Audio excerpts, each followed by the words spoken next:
Thanks, Kelly. And thank you all for joining. I'm really excited that you're here. Great turnout. So it's been really lovely having you all in the 3 days of the conference. And as we think about re-engaging today and re-engaging with our surroundings, with other organizations, we're here to talk about negotiation. So my name is Nupur. I work for Habitus Incorporated, and we are a training and facilitation firm that's run out of Boston, Massachusetts. And we teach 4 things and only 4 things. The first is negotiation, how to negotiate collaboratively, how to negotiate competitively, how to create value, how to prepare, etc. We teach how to have difficult conversations. So how do you give feedback without hurting people's feelings? How do you set boundaries? How do you tell people that something that they did hurt your feelings, even if it might not have been their intention? So that's the second. The third is how to run, design, and facilitate meetings. As you see, I've been facilitating some of the events at the Build. And the last one is behavior change. How do you create habits and behaviors that actually last and can be sustained? So that's the quick rundown about what I do. And I know you're here today to learn about collaborative negotiation and the framework. So I'll give you a quick agenda for our next 45 minutes together. We just did our welcome and our tech check. Next, we're going to talk a little bit about traditional negotiation. We're going to go into the goals for this workshop, and then I'm going to introduce you to the 4 elements model. After that, I'm going to talk quickly about how to prep when you have negotiations upcoming and share with you kind of what a prep sheet should look like.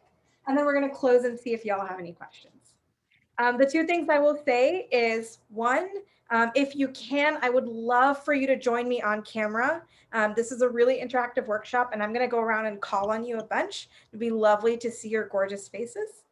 And 2, I have an extremely bad sense of humor, so please bear with me as we go through this. And if it gets too terrible, feel free to leave, but bear with me. So that being said, let's start by talking about traditional negotiation. So a lot of times we think about negotiation, or we're socialized to think about negotiation as distributive, right? So we say we have a pie, we need to divide it amongst ourselves, and that's how we negotiate. And one thing that does is create a really stressful, competitive negotiation environment that often doesn't set us up to win that negotiation. But the more impactful thing that it does is it really damages relationships. There's this misconception in the negotiation world that when you negotiate with someone, you got to be cunning and brutal and ruthless, and you win what you win, and then you walk away and you never come back and negotiate with them. But as you know, as business leaders and owners and workers and employees, we often negotiate with the same people over and over again, with the same employees, with the same suppliers, with the same distributors. So the point is, how do you negotiate in a way where you still get what you want and you preserve the relationships that you have with the people that you negotiate? So that's what we're going to be covering today, moving away from traditional negotiation, moving away from distributive negotiation, and more towards collaborative. So how do I not divvy up the pie? How do I just order a pizza on the side, right? So if you have any questions about what that's going to look like, I hope they'll get answered. Feel free to throw them in the chat if you have any right now. But I want to quickly talk about the goals for this workshop. So this is a quick flyby on the framework. We usually take 3.5 hours to teach this workshop when we teach it for our clients. I'm going to try my best to condense it for you super quickly. What I want you to take away is to know that when you're negotiating, you can rely on the framework. If you are lost and scared and confused, you can go to your framework, see where you are, see where you need to be, and use that to guide you through your negotiation.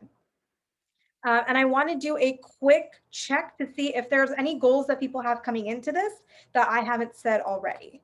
So if you do, go ahead and pop off mute now and let me know, and I'll give you a moment.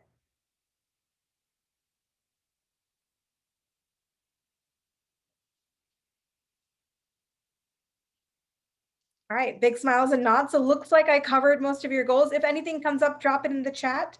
But we're going to go on to talking about the 4 elements model. So the 4 elements model was actually designed at Harvard Law School's program on negotiation.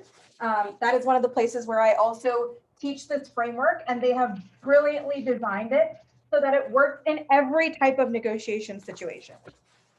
So the first of the 4, any negotiator worth their salt will tell you that the main shift from competitive negotiation to collaborative negotiation is being able to distinguish between a position and an interest. So, what is a position? A position is the thing that you are demanding, right? So, if Rachel goes to her boss and says, you know what, I really need 10 extra days off a year, it's the vacation time. Or if Liam says, listen, I need a $35 raise, it's the salary, it's the benefits, it's the car, the house, the contract. Those are your positions. Your interests are why those things are important to you, why you want them, right? So maybe Rachel wants to spend more time with her family. Maybe Liam is planning to buy a new house and needs the extra salary, etc. So why is that important to you? And in doing that, we move away from distributive, because if I say I want $10,000, you can either say yes or you can either say no. But if I say I need to find a way to be able to travel and see my family, maybe you don't have $10,000 for me, but maybe you have a lot of frequent flyer miles that you're not going to use, right? So how can you collaborate with the person you're negotiating with to get your interests met? So to demonstrate kind of how interests work, I'm going to tell you a story. Imagine that COVID has ended and we are doing, as people do, family and friend reunions. So you are at your family friend reunion, you're sitting on the couch, you're having a good time, but from the kitchen, you hear some very small human screams. And you think to yourself, I should probably be responsible and go see what's going on there.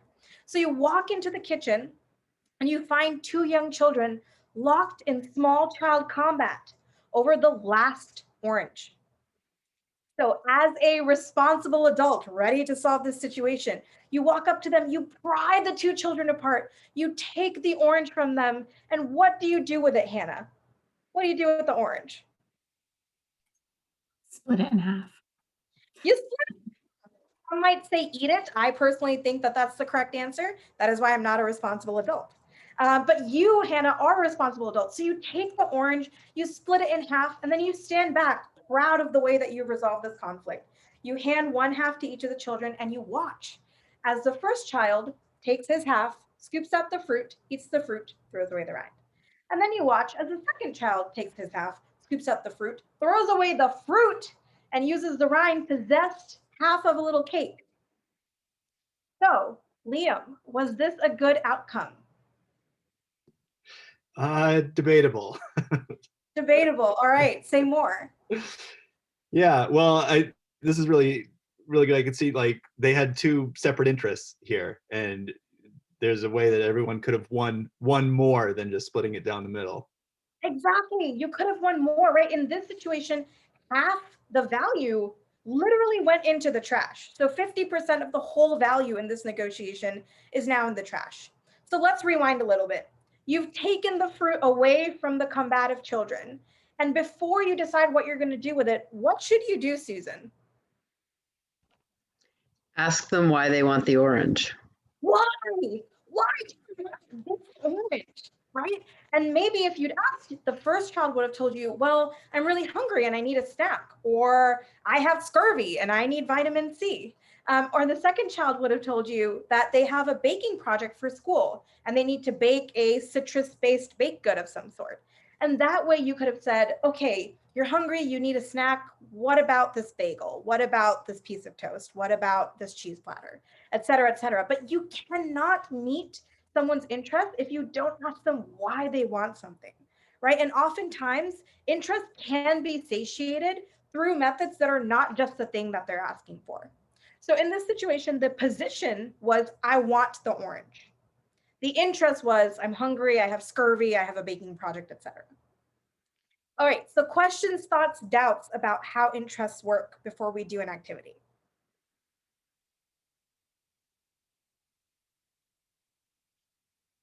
Okay, so we're gonna do, oh yeah, go ahead, Liam. Sorry, yeah. No, it's just I find a lot, so I'm an executive coach, and I find a lot that the thing that people get attached to is not the thing that they actually care about. And so this is really spot on, this framework to view that through. Thank you. I appreciate it. Yeah, exactly. Oftentimes, people, and actually, you've hit a great point. Sometimes we have a need and we think that the solution in front of our eyes is the only solution that will meet that need. And so we get stuck on the, I want the orange, I want the $30,000. but we don't consider that there might be other ways to meet those interests that we can't see right now, but the other party might have access to. Great, so let's do an activity. So forget that you're from different organizations, forget that this is the build. Right now, you are the B Corp Realty Company. And I have recently moved to New England. So I approach all of you and I say, B Corp Realty Company, I must have a 4th floor apartment. Find me a 4th floor apartment. So you all go back to your files, diligent workers that you are, and you look, nobody has a 4th floor apartment for me. So you come back to me and you say, Nupur, we're so sorry, we don't have a 4th floor apartment available.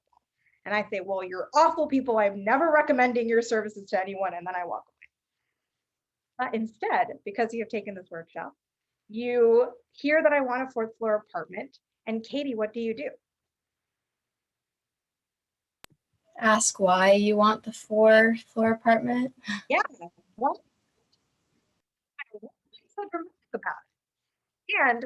And there can be multiple reasons why I want it, right? So think of some reasons why I might want the 4th floor apartment. And let's hear one from Jim. Why would I want a 4th floor apartment? You don't like the sound of street noise. Yeah, I want it to be quiet. Lizzie, why would I want a 4th floor apartment?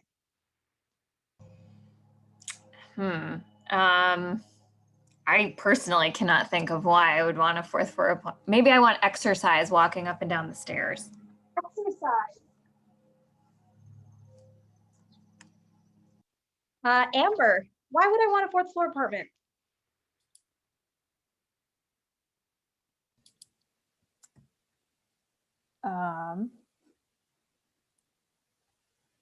I also cannot really think of why I would want a 4th floor apartment. No worries, feel free to pass. Jesse, why would I want a 4th floor apartment? Oh, you're muted.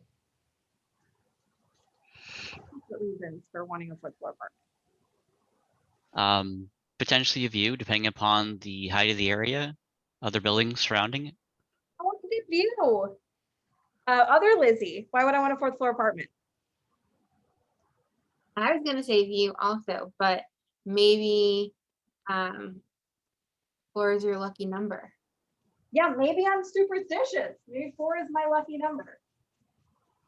Anyone think of any that I don't have down yet? Jennifer and then Michelle. To say maybe it makes someone feel more safe. Yeah, safety. Totally. Go ahead, Michelle. That was mine, safety. Perfect. Nancy, Yeah. did you have a different one? Yeah, maybe you don't like upstairs neighbors and all the buildings are 4 floors. Yeah, I don't want anyone on top. No overhead noise. Okay, perfect. So this is what we've done, right? You've come back and you've said, Nupur, why do you want a 4th floor apartment?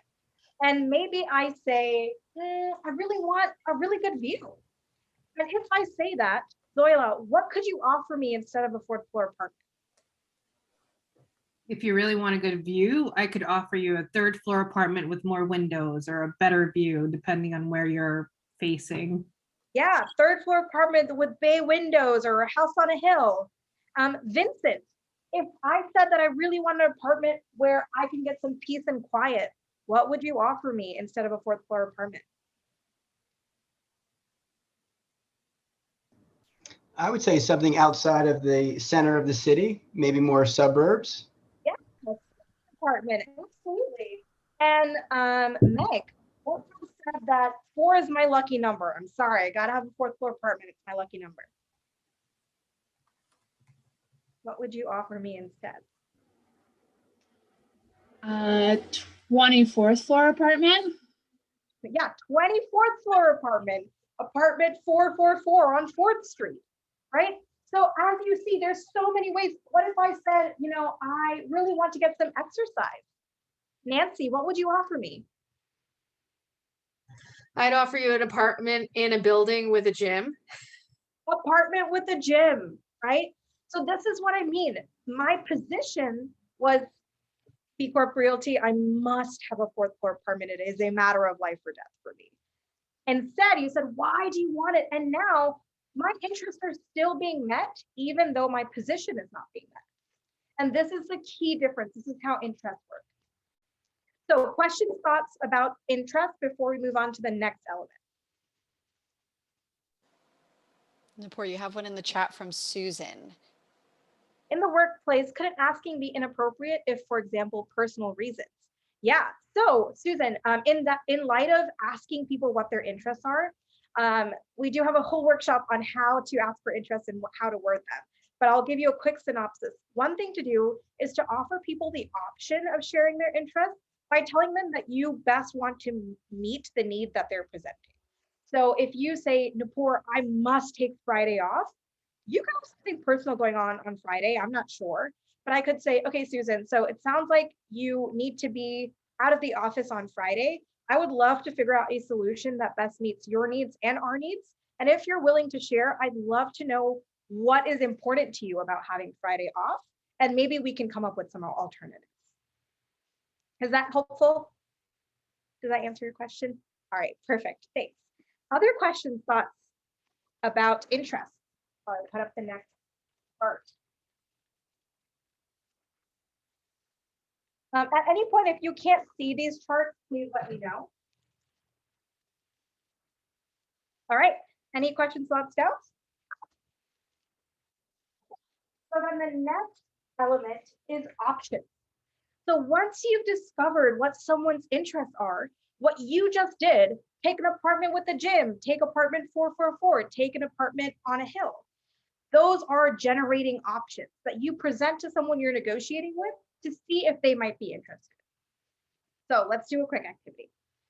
This is a football stadium. I know it doesn't look like it, but it definitely is a football stadium. These are the sections in which people sit. You are sitting in section A.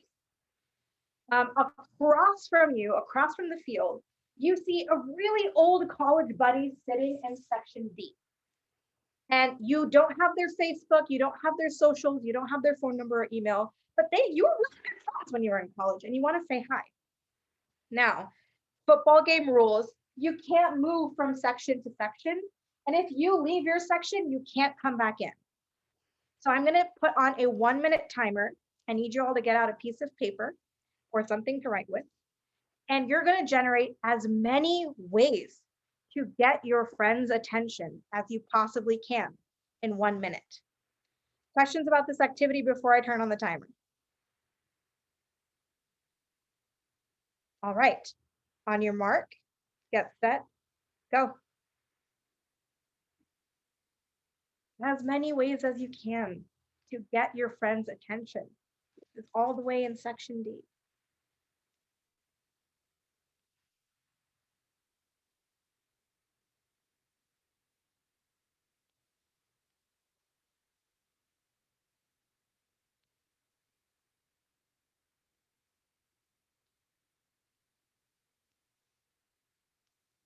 You're about halfway through. Make them big, bold, and crazy, folks.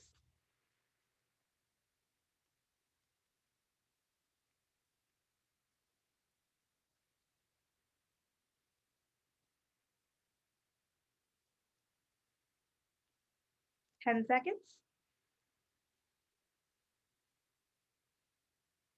5, 4, 3, 2, 1. All right, go ahead and stop writing, come back, and let's hear what you came up with. So I'll just go around and call on you. Feel free to pass if you don't want to answer, and we'll go in rounds. So I will start with Andrew. What is one way that you're going to get your friend's attention? Call into the announcers and tell the announcer to have your friend meet you at a certain area. Yes, call announcer. Perfect. Nancy.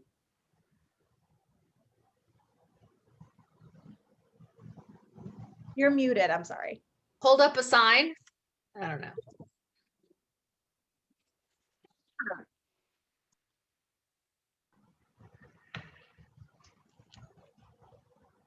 Sorry, Jennifer, you're muted if you're talking.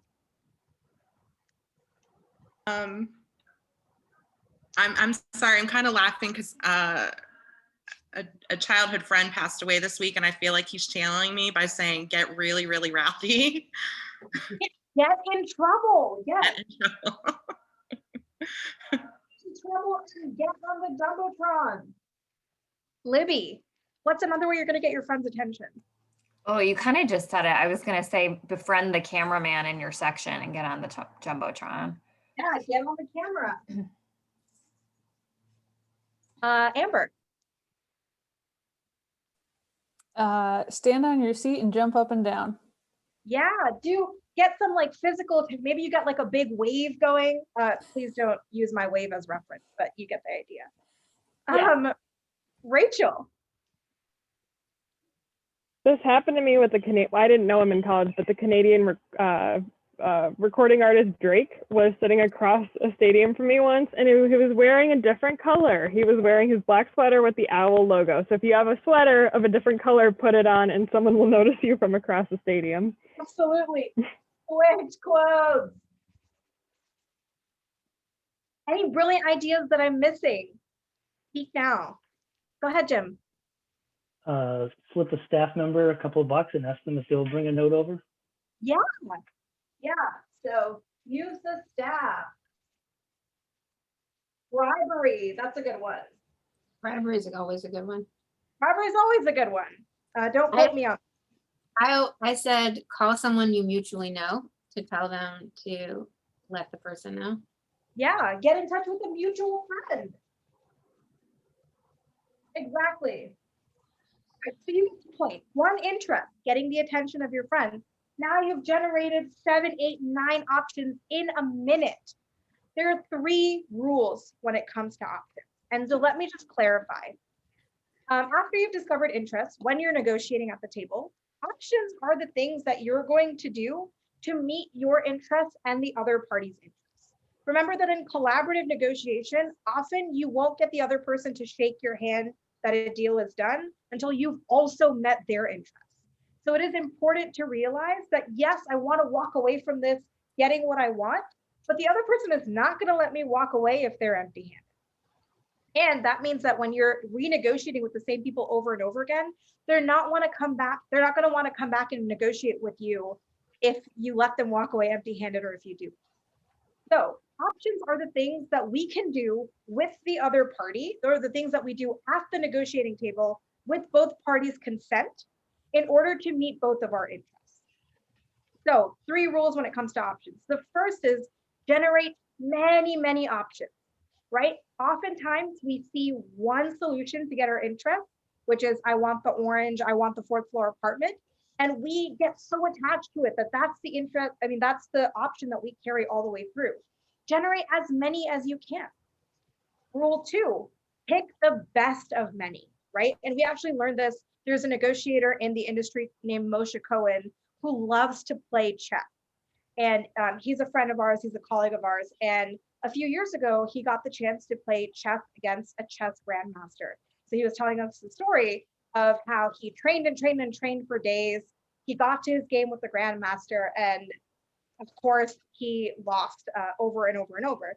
And finally, he got really frustrated, and he said, what am I doing that what am I not doing that you're doing? So why am I not beating you? Why am I not grandmaster level? And the grandmaster said, okay, look at the board and tell me when you found the next best move. So Moshe looks at the board, finds the next best move. And then he says, okay, I got it. And so grandmaster says, what do you do now? And then Moshe says, is this a trick question? I found the next best move, so I'm going to play it. And the grandmaster says, that's why you're not a grandmaster. Because I find the next best move and I put it in my pocket. And then I look and I find the next best move after that and I put it in my pocket. And I do that 3, 4, 5 times until I have a plethora of next best moves to choose from. And then I pick the best one. Right? So when it comes to options, generate as many as you can, step back, reevaluate, and then pick the best one out of many. And then the last and final rule. Oh yeah, I've started large game of telephone. Yeah, that's another way to meet that interest, right? Okay, so the last rule when it comes to options is nothing is final until everything is final. And this is key when you're negotiating in businesses with contracts with employees. So when you enter the phase of negotiation where you've understood what someone's interests are and you're starting to generate options, use this framing. say, okay, I understand your interests are to spend time with your family, to make sure that your work gets done on time, and to make sure that you have a reasonable living wage. Great, you've identified their interests. Now, based on those interests, I have a few ideas that might work, and I want to put them all out on the table to see which ones meet all of our interests the best. So let's understand, we're not committing to anything. You feel free to throw out some ideas. I'll throw out some ideas. We'll shuffle them around and play some Tetris, and we'll see at the end what works best. So one thing that people get really scared of in negotiations is you think that if you propose something, you've locked into that option. And that's not true. So just clarify in the beginning. I'm going to throw out some options. We'll put them all on the table and we'll see at the end which one works best for us. Questions, thoughts, doubts about options?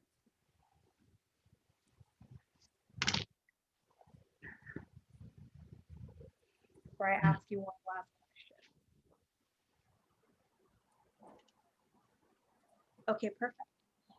So we're going to kind of use an example to follow through on the next few elements. So I'm going to ask a volunteer. I'll take Katie. So let's say I'm new to the area, as you know, because you just sold me my apartment. And now I'm trying to figure out a way to get to my office. And I'm really trying to get into the bike scene, you know, be a city girl, find a bike. And I saw online that Katie's actually selling her bike. So I messaged Katie and I say, Katie, I saw you listed your bike online. How much are you selling your bike for? Katie, how much are you selling your bike for? $100. $100. Okay. So, you know, I'm fresh out of college. $100 for me is still a little steep. So I'm thinking to myself, okay, Katie's selling a bike for $100. I may or may not want it. My interest is to find a way to get to work. So I'm going to do a flash round. What are some ways that I can get to work if I don't know if I'm going to buy Katie's bike for $100? What are some other ways that I can get to work? You could try renting a city bike to see if you feel like it will be a worthwhile investment because you like it so much. That's city bike. Perfect. Wow, Nancy, I saw you unmuted. That was my idea. We've thought the same thing. Like, what else? What other ways can I get to work if I don't buy Nancy's bike? Could borrow a friend's bike and test out the route to see if you like it before you commit. Borrow a friend's bike, absolutely. Test out the route. What else? How am I getting to work? You could walk. You can walk. Yeah. Right. Bike life is not for me. Just walk. What else? You could find out if you're in that fourth floor building, you could put up a sign and ask whether people, you know, where people are going and when do they leave.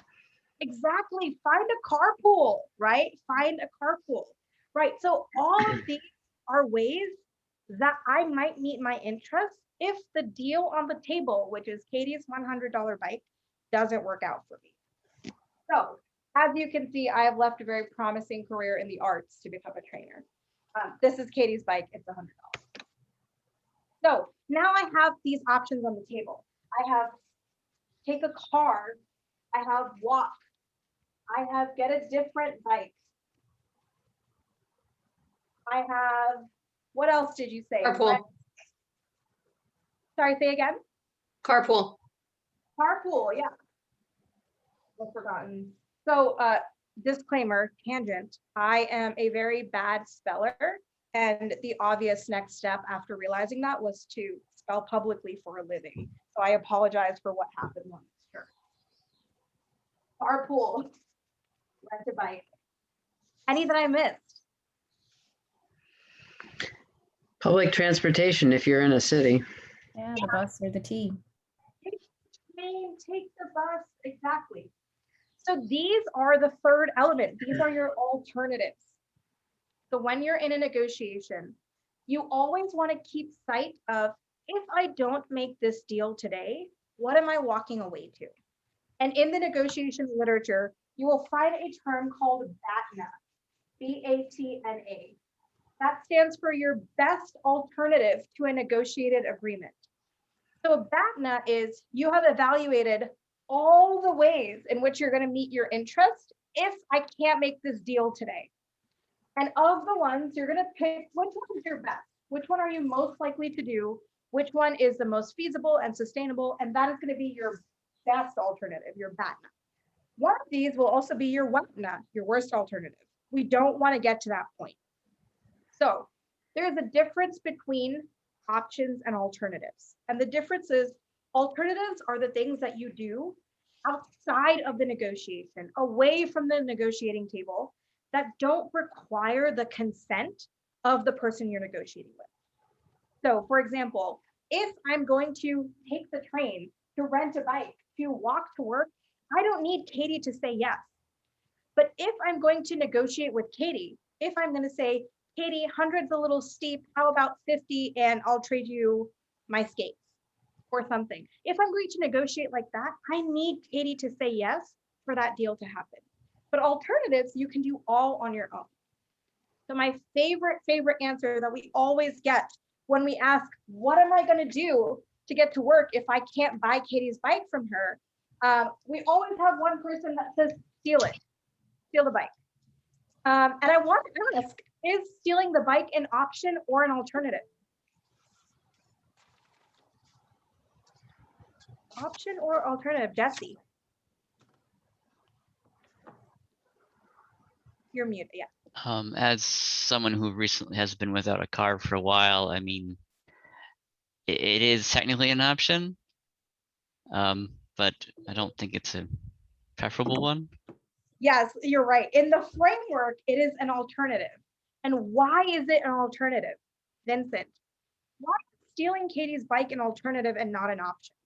Because you don't need consent from the other side. Right. Right? I'm just gonna go and do it. So stealing her bike would be an alternative. So you get the picture. Options, things that require consent, they happen at the negotiating table with the other party.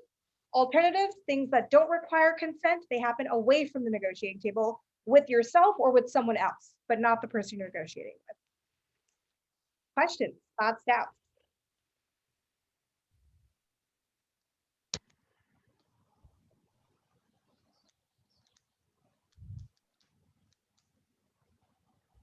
Yes? No? Thanks, Jennifer. Okay, so I will come back at the end for questions, but I'm going to talk you through the very last element, which is objective standards. So can you give me a thumbs up if you can still see these charts? Am I going okay? It's too low. It's too low? It's actually a little it's high. too You can't see high. It's objective. too high. There you go. Here you go. Yeah, now you're good. That's good. Thank you for keeping me honest, y'all. All right.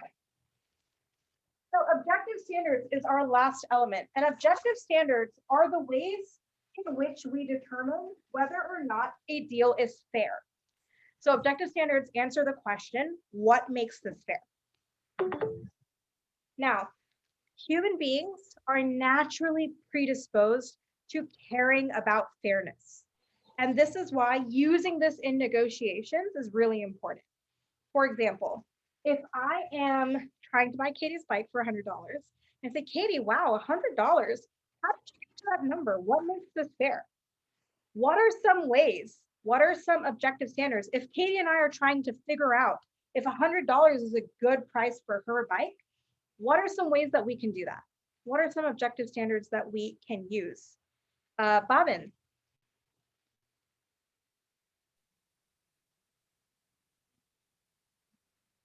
I saw that you unmuted, but I can't tell if you're saying anything. All right, Bhavin, I'm going to let you throw yours in the chat, and I'm going to go to Rachel Clogston.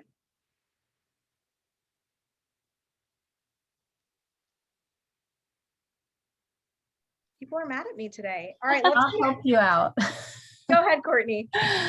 You could go on Craigslist and see what other bikes are selling for. Yeah, comparable bikes. Sorry, Rachel, I saw you unmuted, so go ahead and go next. Yeah, sorry, I had to get something out of my dog's mouth right at that second. Critical. But yeah, I was gonna say Facebook Marketplace or like any alternative place that you could buy your own bike. Yeah. Go see what comparable bikes are being sold for, right? So the objective here is to figure out, how do I know if $100 is a fair price for Katie's bike? So what are some other ways? Hannah, give me one. Whatever she purchased the bike for, how long she's had it, condition, taking those things into account. Absolutely. And who, if I go to Katie and I say, well, how long have you had your bike and like how have you treated it? And Katie says, well, I've had it for 5 years and it's been in pretty good wear and tear condition for that time. Who then, how are we going to tell if that is objective? Who gets to decide if that's a good standard or not? What makes it objective? Lizzie has her hand up. Go ahead, Lizzie. You could look at what the original sale price from like buy it new was, and then say like, well, you know, it's gotten this much wear and tear, the tires are this many years old, you'll probably have to replace them. Figure out how much you might have to invest in the future. So check the MSRP and then add or subtract value. What else? Rachel, go ahead. Doesn't it ultimately depend on just the two people coming to an agreement, right? So regardless of what the market says, if you're willing to pay for the bike at that condition and they're willing to sell it at that condition, then isn't that considered a fair negotiation? Yeah. So actually, when you think about objective standards, you're right that this, whether or not a standard is objective is totally up to the parties that negotiate. For example, we could say, all right, you know what, let's just take this to a mechanic or a bike shop to get appreciated. So would you consider taking it to a bike shop an objective standard, Liam? Yeah. Bike shop is an objective standard. There's a neutral third party who will tell us what the bike is worth. Now, what if I say, let's take it to a bike shop to get appreciated? My cousin-in-law actually owns a bike shop, so let's just take it over there. Liam, is it still an objective standard? Less so in that case. Possibly less so, right? But the caveat is, if Katie says, you know what, sure, if you want to take it to your brother's bike shop, I'm down. Let's go get it appreciated. If Katie and I both agree that the standard is objective, then it is objective. For the purposes of the negotiation that you are in, only the parties involved need to agree. So that's one key piece. And people come up with crazy ways, really innovative, really fun ways to think about objective standards. Some people flip a coin, some people pick a note out of a hat. We actually had a client that we were helping negotiate a merger or takeover for another company a couple of years ago. And we sat through, I think, 3 or 4 days of really long full day negotiations. And at the end, it came down to one term that they couldn't agree on. And we were there for hours. At the end, everyone was tired. Everyone was in this room. And one of them got up and said, you know what? It's the last term. Let's just rock, paper, scissors. And the other party agreed that that was an objective way to decide who takes the term. So they rock, paper, scissors, and one person won and they took the term. And that was objective and that was fair because they decided that it was. So objective standards are the thing against which we evaluate what makes this deal fair. Some common ways to do that, like you all mentioned, look at research on the internet. If, say, you're negotiating for a salary, go on Glassdoor, see comparable salaries for people in your position, see house values, car values, go to someone who you both trust or can agree is an objective standard and have them decide what the price is or what the appreciation or value is. So that's how we use objective standards. And when you're in a negotiation and you feel like you're getting an unfair deal, come back to this element, right? So it's really okay if Zoila and I are negotiating and I'm going to buy her car from her and Zoila says, okay, well, you know, I will sell you this car for $28,000. That sounds a little ridiculous and out of my price point. So I say, Zoila, I see you're selling your car for $28,000. Help me understand how you got to this price. Help me understand what makes this fair. And if Zoila can justify it, all right, we're having a way different conversation, right? But if Zoila reevaluates the price and says, I can't actually justify asking for $20,000, obviously she's not going to say that out loud, but she won't have an answer for you that you can both agree with. That is the point where you circle back to options, right? So now you're going back and saying, we've come down the elements, we've got to objective standards, we've evaluated what you're offering, and we've understood that it's not actually fair. So let's go back up the ladder, back to options, and see what else we can do, what else we can negotiate that might make this fair. Questions, thoughts, doubts, pushback, haikus. I say this because I said it once in a training and someone actually did have a haiku for me. So now I just.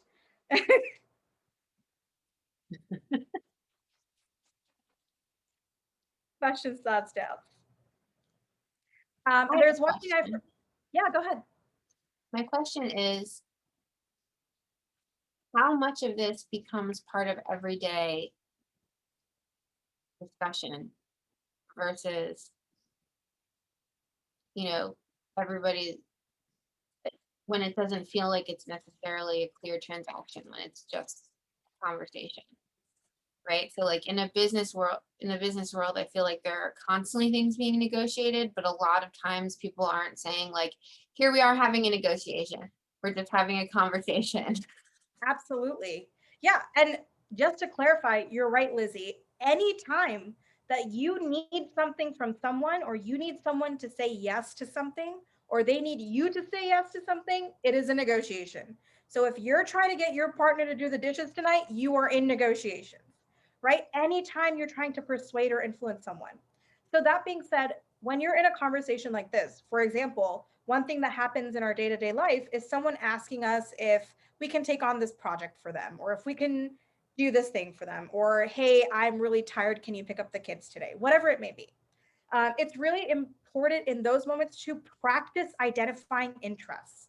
So if Lizzie and I were in a conversation and we were working on a project together, and Lizzie said, you know what, Nupur, I really think we need to extend the timeline by 2 weeks. This is now a negotiation because I need to consent to this timeline being extended. So then I can say, all right, Lizzie, it sounds like you want 2 extra weeks added to this project. Help me understand why that's important to you. What are we going to achieve in the next few weeks? And Lizzie will state some interest, and I will say, okay, so you want to make sure that there's time for quality control. You want to make sure that one more person puts eyes on the final product before we put it out in market. Let's see different ways to meet that option. And maybe the best one is just to add 2 weeks, right? But now you've gone through the motion of identifying the underlying interests and generating options. So now you can be sure that that is actually the best option. And if it wasn't, you'll come up with one that was. Does that make sense? Other questions? I know we're at 3:15 and you're about to go on breaks, so squeeze in those questions if you have them. And while you're thinking of them, I'm going to put up this chart so you can look at it before you go. Shout about as they come to you if you have them.